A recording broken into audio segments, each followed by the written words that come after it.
What is the worst thing you would do for the least amount of money? The worst thing I would do for the least amount of money? Mm-hmm. I would suck a dick for $300.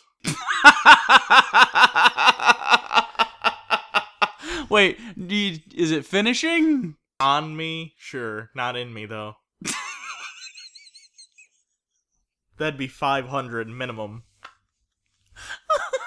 You're not even like a nice escort. No, that's why I'm not concerned. No one's going to pay me the $300. That's why I'm not that worried about it. Someone's gonna offer you $300 to suck their dick. Well, okay, and then they're gonna get their dick sucked, and it's gonna be a subpar blowjob. I'm telling you that right now. I've never done it. It's gonna be terrible, but it's their money. They can spend it how they want. I'm not their mom.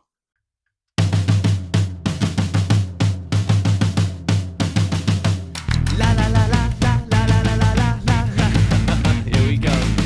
It's the Bible reloaded, the logic explosion, like Jesus and Moses, but it's Hugo and Jake. The Bible is jaded, and most of it taken, so get educated with Hugo and Jake. Pull up a pew and stop what you're doing, it's Bible reloaded time. They call it debated, the theists will hate it, like talking to taken, but it's Hugo and Jake. So I'm with the show then, it's not candy coated, it's the Bible reloaded, with Hugo and Jake, with Hugo and Jake.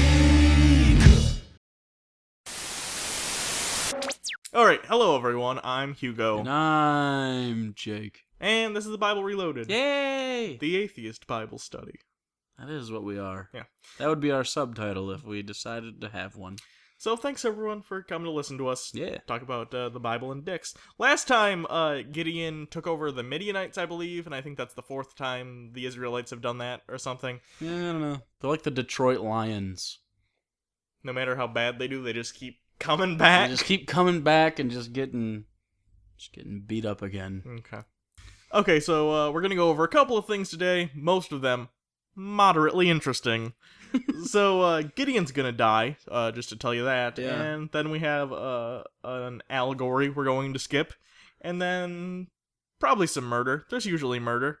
If there's not murder, we're probably in the New Testament, and then they're just talking about murders. Or doing things to pigs and drowning them. Yeah, or fucking up. Remember that time trees. Jesus drowned pigs, and then the townspeople were like, Jesus, get the fuck out of here. We'll get to that. That's a good story. Anyways, we begin with Gideon's death in Judges chapter 8, verse 28. Midian was subdued before the Israelites and did not raise its head again. During Gideon's lifetime, the land had peace for 40 years. That's not bad. Yeah, that's alright. That's the amount of time it would take to wander and find a promised land, which it doesn't seem like they're at. Are they in the promised land? I forget. don't know. If this is the land of milk and honey that they were promised, it sucks balls. Yeah. They never really did finish that story arc, No, did they? They're just just kind of like, hey, land of milk and honey, and then you never read, there's never a passage called, hey, by the way, Here's the milk and honey. we're drinking milk and eating honey. Yeah. Jerubbaal, who remember is Gideon, son of Josh, went back home to live. That's tough. The economy's tough on everyone. He had 70 sons of his own, for he had many wives.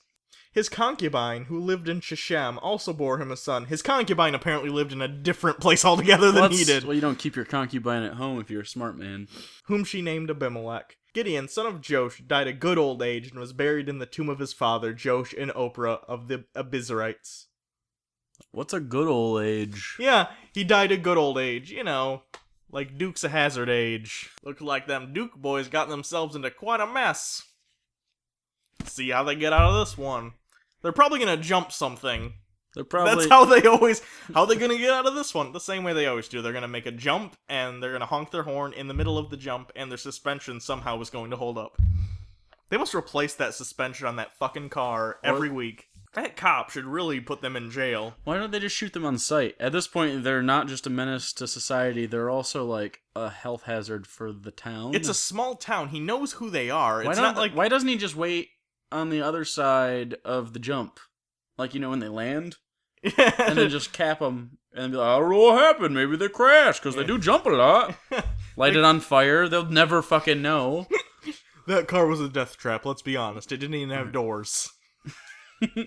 Verse 33. No sooner had Gideon died than the Israelites again prostituted themselves to the Baals. So, like, at the funeral. They're like, fuck it. Baals! Pagan gods. And then they listen to LMFAO. Yeah. I'm sexy and I know it. They set up Baal Berith as their god, and did not remember the Lord their God, who had rescued them from the hands of their enemies on every side. By rescuing them from their enemies on every side, do they mean preemptively taking an offensive stance against everyone they come across? Yeah, I think so. Yeah, he protected us all those times we slaughtered those innocent people, but they might have done something.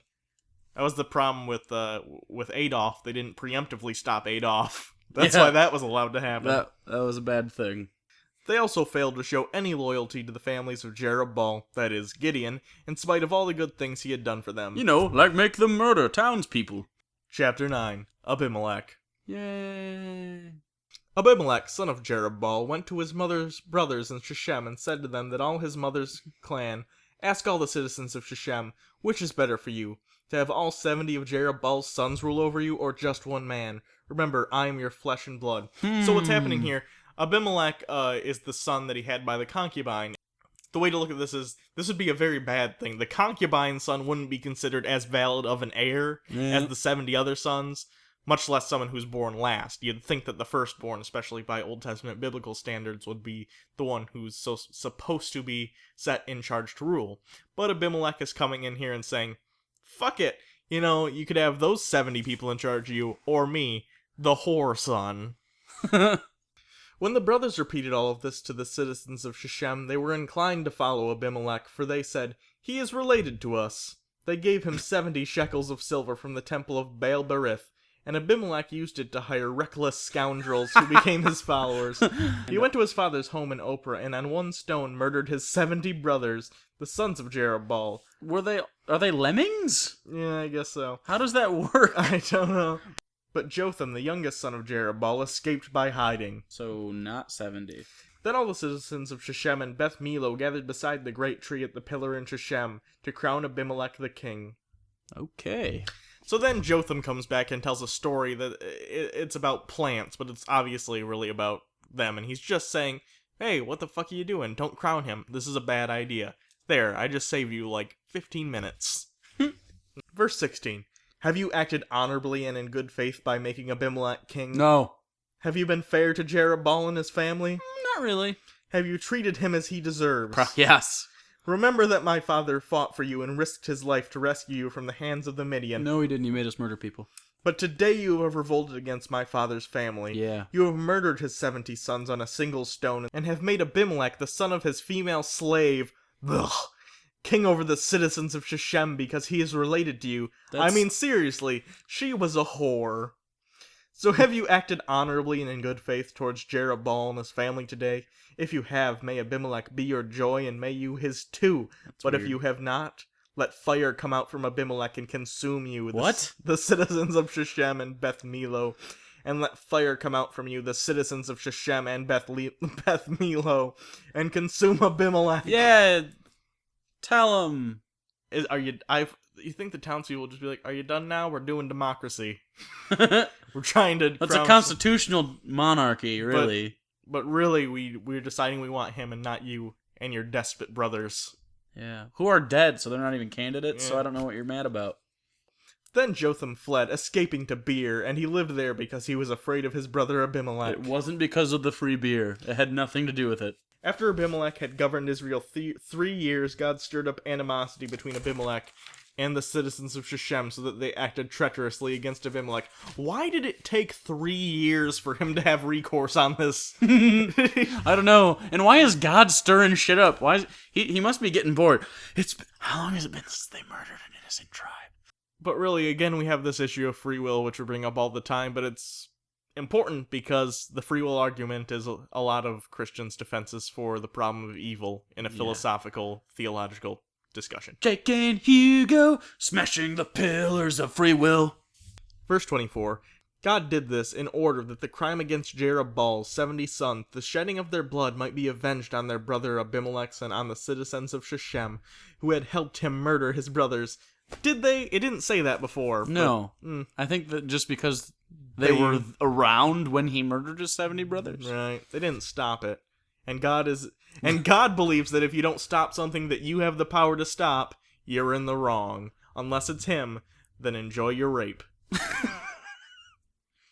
Verse 25. In opposition to him, these citizens of Shechem set men on the hilltops to ambush and rob everyone who passed by, and this was reported to Abimelech. Now Gaal, son of Ebed, moved on with his clan into Shechem, and its citizens put their confidence in him. After they had gone out into the fields and gathered the grapes and trod in them, they had a festival in the temple of their god. Again, Footberries! nameless god, but Yeah. you get the idea. While they were eating and drinking, they cursed Abimelech. Uh-oh. Then Gaal, son of Ebed, said, Who is Abimelech, and why should we Shechemites be subject to him? Isn't he Jerubaal's son? Isn't Zebul his deputy? Serve the family of Hamor, Shechem's father. Why should we serve Abimelech? If only this people were under my command, then I would get rid of him. I would say to Abimelech, Call out your whole army. When Zebul, the governor of the city, heard what Gaal, son of Ebed, said, he was very angry. Ooh, House of Cards-esque political drama going on. Under cover, he sent messengers to Abimelech saying, Gaal, son of Ebed, and his clan have come to Shechem and are stirring up the city against you. Basically, they were at a party and they said some shit. That's all that happened, Yeah. but they're treating it like a genuine threat. Now then, during the night, you and your men should come and lie in wait in the fields. In the morning at sunrise, advance against the city. When Gaal and his men came out against you, seize the opportunity to attack them. So a leader at a party, probably drunk, said something stupid. We're going to now attack and kill the people in their town. This is exactly what happens between, like, the Bloods and the Crips. So Abimelech and all his troops set out by night and took up concealed positions near Shechem and the 4 companies. Now Gaal, son of Ebed, had gone out and was standing at the entrance of the city gate just as Abimelech and his troops came out from their hiding place. Was he pissing? When Gaal saw them, he said to Zebul, Look, people are coming down from the tops of the mountains. Thank you for your factual statement, sir! Then Zebul said to him, Where is your big talk now, you Yeah. who said who is Abimelech and that we should subject to him? Aren't these the men you ridiculed? Go out and fight them. So Gaal led out the citizens of Shechem and fought Abimelech. He was immediately like, Okay. Alright. Doesn't even say the army. The citizens. The citizens! School children! Take their knees out. Abimelech chased him all the way to the entrance of the gate, and many were killed as they fled. Then Abimelech stayed in Arumah, and Zebul drove Gaal and his clan out of Shechem. The next day the people of Shechem went to the fields, and this was reported to Abimelech. So he took his men, divided them into 3 companies, and set an ambush in the fields. When he saw the people coming out of the city, he rose to attack them. Abimelech and the companies with him rushed forward to a position at the entrance of the city gate. Then 2 companies attacked those fields and struck them down. All that day Abimelech pressed his attacks against the city until he had captured it and killed its people. Then he destroyed the city and scattered salt all over it. So not only the city is destroyed, I killed all the citizens, and also nothing will grow here for decades. Yeah.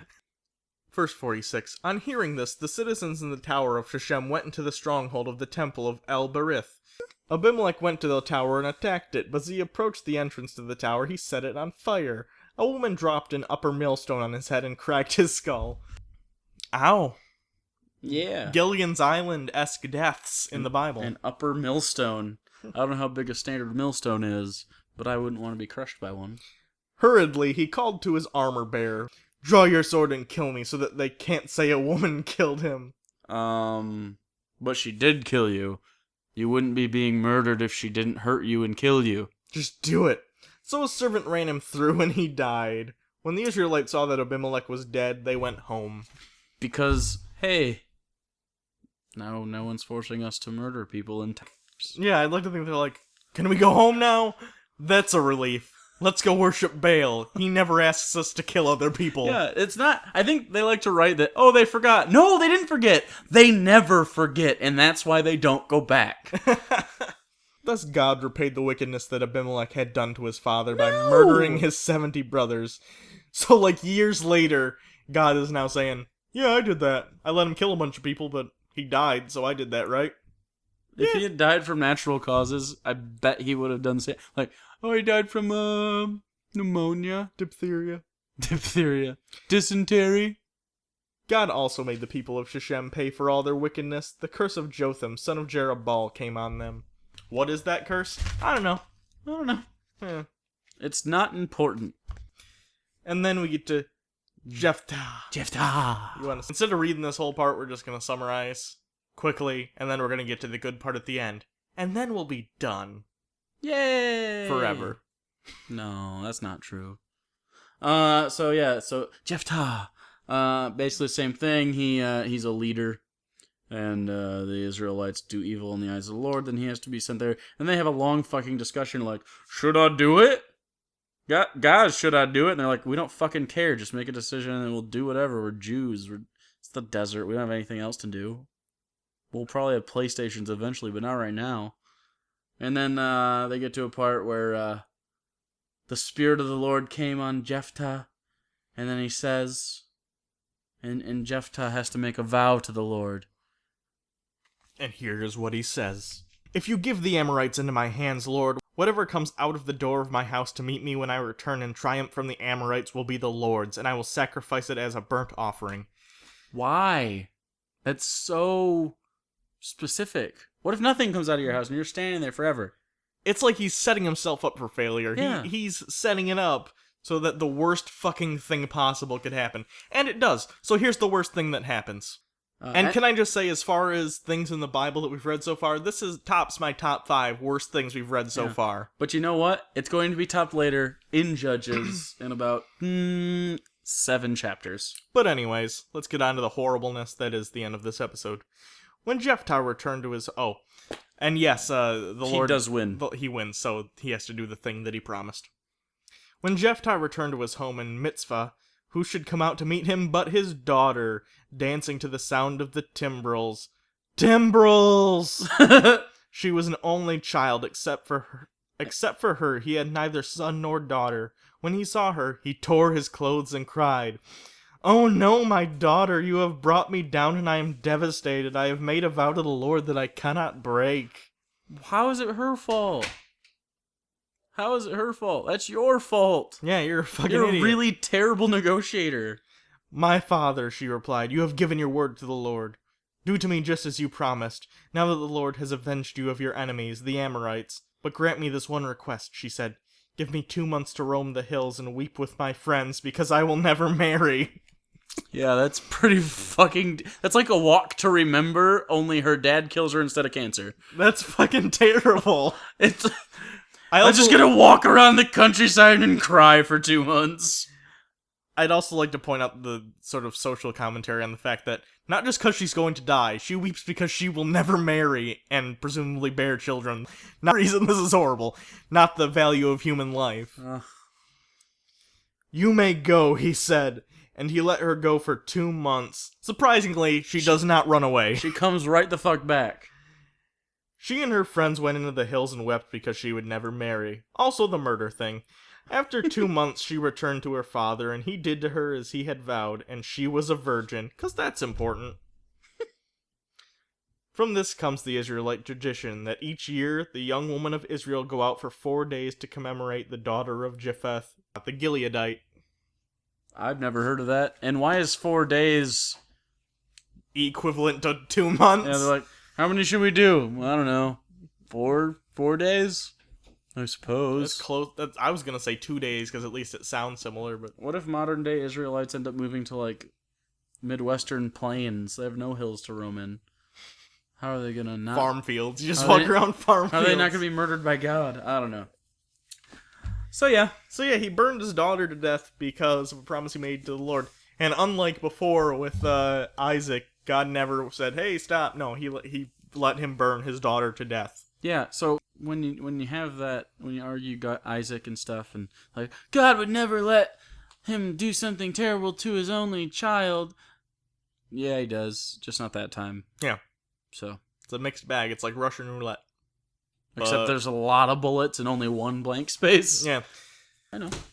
Okay, so that's enough for this episode. Before we leave you, we do have some things to go over. We have a thank yous for all the wonderful people that do the Patreon thing with us. And just a little mention, we're just under halfway to our goal of $500 on the Patreon thing. So if we got just a few more of you guys just do $1 donations, it would make a huge difference in our lives. And we thank each and every one of you that have donated any amount of money and even your time, because we really love doing this and it's helping us continue to do this.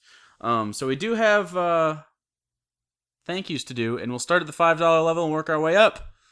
Okay, start that music. Nice. That's nice music. Do you feel? Just read the list. Okay. First up, Alan. Just Alan, the artist formerly known as Alan. That's all the information you gave me, Alan. Well done, Alan. Thank you for your donation. Second is Ryan Haynes. I used to know a guy named Ryan. Bad guy. Next up is Steve Flair. I don't know. No joke for you. Thanks, though. Jonathan Barrett. My cousin's name is Barrett. He's a cunt. He's like 5 though, so I don't blame him. I do though. I've met that kid. He's not a cunt. enjoyable. No, he's a piece of shit. No, that's why abortion should be legal, guys. Next one, Charlotte White. You die at the end of that book, right? Aaron Gleason. Thank you. You remind me of Jackie Gleason, an overweight comedian of the 50s who jokes often made fun of beating his wife. And last for the $5 donations, Micah Burma. Chief export, kidnaps. Myanmar. It's Myanmar now. Okay, we have stuff at $12 too. Woo! Yeah! You guys get Bibles. We've signed a lot of them, and we'll be sending them out, and the second batch will come out later. Yes. Sean Westmancott. You have a weird last name. Are you like a fucking railroad tycoon? What is happening with your name? Westmancott. Rebecca Schick. I bet you got made fun of in high school a lot for your last name, too. Claire Raftery. No joke for you either. Why? I don't know. She follows us on Twitter. She follows me on Twitter. No one follows me on Twitter. That makes me sad. I'm the interesting one, it's alright. Yeah. And then lastly, Robert Bone. I'm sure you had no issues growing up. Finally, I guess this is a $15 donation. $15 t-shirt donation! Oh, you went for it. You're getting a t-shirt, James Kenyon. Ooh, thank you so much for your donation. Feel free to send us modeling pics of you doing sultry moves in our t-shirt. Okay, so that's it. You can follow us on Twitter at Bible Reloaded or at Hugo Reloaded. Yeah, we do things on there. You want to hear your name on here, or you want a Bible signed by us and annotated, or a t-shirt? Check us out, patreon.com/TBR. Yeah! You can check out a link to that in the comments. Yep. Donate money. Other than that, I think that's it. Me too. Yeah, so thanks everyone. I'm Hugo. I'm Jake. This has been the Bible Reloaded. And next week, we petition Crayola to make a colored named after us called Hugo. It's the color of what our semen and shit looks like combined. Oh, that's fucking terrible. That's so bad.